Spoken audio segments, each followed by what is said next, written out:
नमस्कार मैत्रिणींनो, चला आज आपण ठेचा बनवणार आहोत. तर थोडा वेगळ्या पद्धतीचा ठेचा, याला पंचामृत देखील म्हणतात. यासाठी मी चिंच भिजू घातलेली आहे पाण्यात.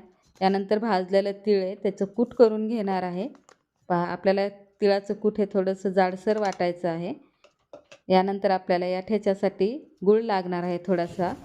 त्यानंतर आपण मिरच्याची देठं काढून घेऊयात. तर पहा, छान अशा हिरव्यागार मिरच्या आहेत ताज्या.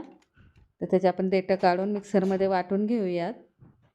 यानंतर आपल्याला सर्व मिरच्या वाटून झाल्यानंतर जे आपण चिंच भिजू घातली आहे, पहा चिंच छान अशी भिजलेली आहे. त्याचं पाणी एका साईडला काढून घ्यायचं आहे. यानंतर कढईत तेल तापलेलं आहे. तेलात जिरे टाकायचे. जिरे टाकू वाटत असले टाका, नाही टाकले तरी चालतात. यानंतर आपण यात मिरची टाकलेली आहे वाटले. याची छान अशी तेलात परतून घ्या. यानंतर आपण जे तिळाचं कूट केलेलं आहे ते टाकायचं आहे.